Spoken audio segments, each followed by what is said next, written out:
It's Thursday, it's 5:40 in the morning. Today I have my competition squat, so I'll hit a single on that, then 4 sets of 5, and then after that I think I'm gonna do some incline dumbbell press for time sets, and then after that I'll have paused sumo, and of course if I have the time it's going to be accessory movements will be focused on my squat. So we'll see if we get there. I am a little late today, but that's not too big of a deal. I don't necessarily need the accessory movements with the SBD style of training.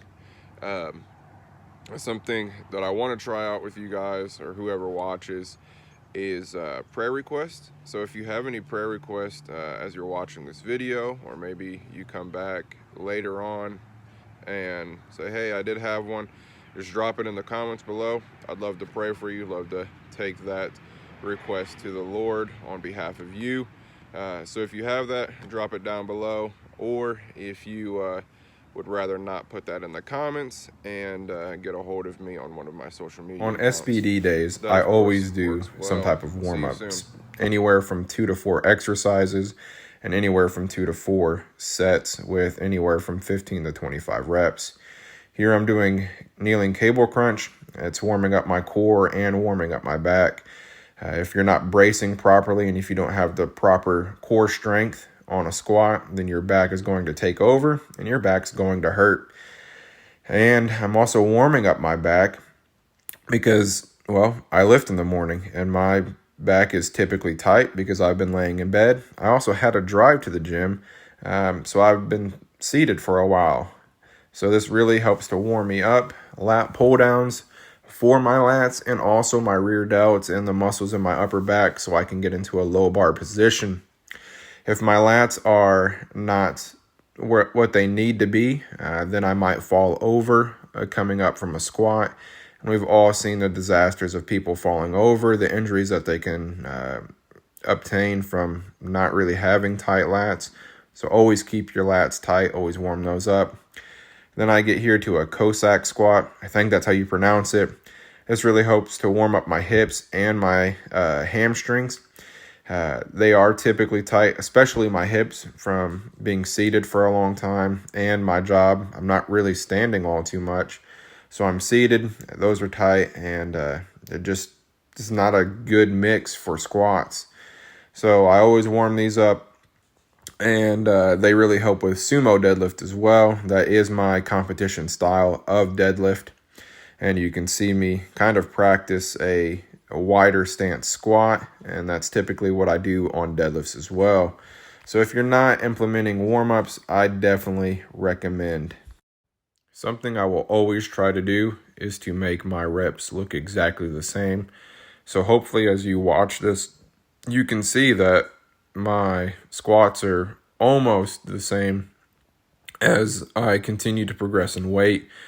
And that's something that we should always aim for. Of course, if you're at a competition and you are hitting RPE 10, if you're hitting, 100% of your max or over 100% of your max, you're going to have technical breakdown. And that makes perfect sense. You are going above and beyond what you are used to. But if you are practicing proper technique all the way up to your meet, then you will stay safe. Well, I would say you're safer than what you would be if your form was sloppy in the midst of your training for competition. I'm going to let this be. I'm probably going to try and put some music on. I don't know if that's going to work. So if not, enjoy the silence.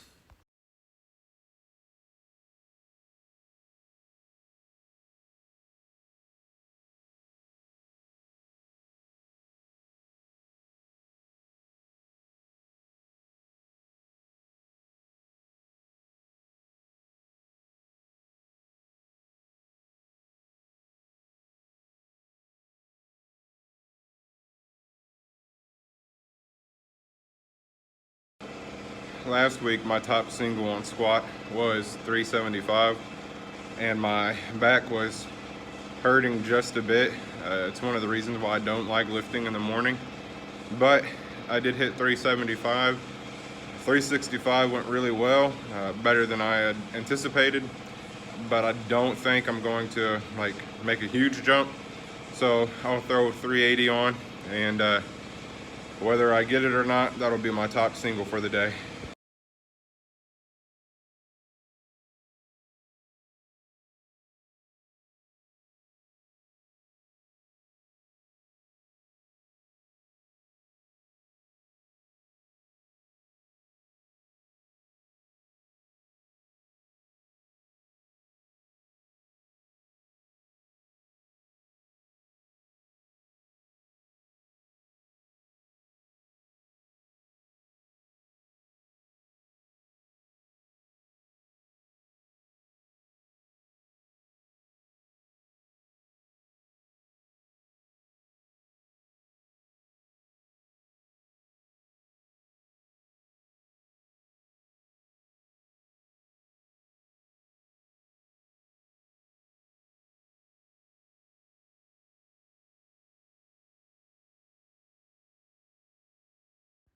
This was an awful decision. This is sped up.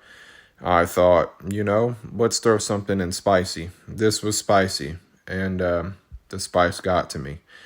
I definitely will continue to implement them. I do need to slow down on the speed of my reps and just really focus on the reps and the contraction and staying safe in the midst of these.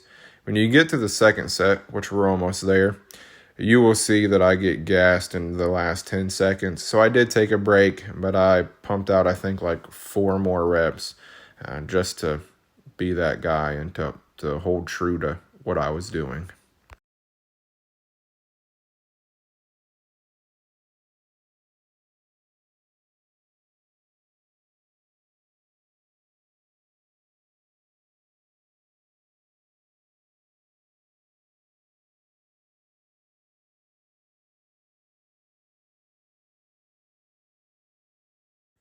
One thing that I have a love-hate relationship with are paused movements, and I really hate paused deadlifts. They're not as bad as paused squats, but paused deadlifts suck. Here I'm doing sixes. That's typically what I've been doing for my paused deadlifts. It really helps me to focus on keeping my knees out and helps to create some force off the floor, which typically that is where a sumo deadlift has the most problems with. So that's why I'm doing them. You can do them, like I said, squat, bench, or deadlift, and they will really help to blow up your technique, and of course they make you stronger.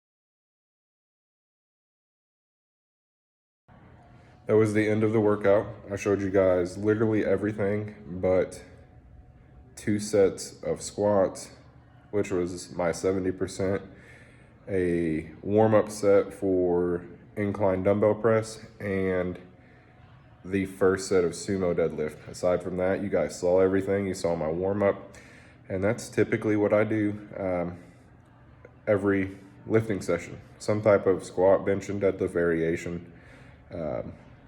If I can do accessories, then I can. I couldn't get to them today. I was 3 minutes late on finishing my workout anyways, so I did not want to push that. But that's it. If you guys have any questions concerning lifting or anything else, put them in the comments. Remember to drop a prayer request if you have those. If it is a more personal one, you can always go to my social media and send it that way. Whatever works best for you. Hopefully on Saturday, there will be another video. That will be my deadlift day, which is my favorite day of the week. But until then, have a blessed day, have a blessed week, and we will see you then. Thank you.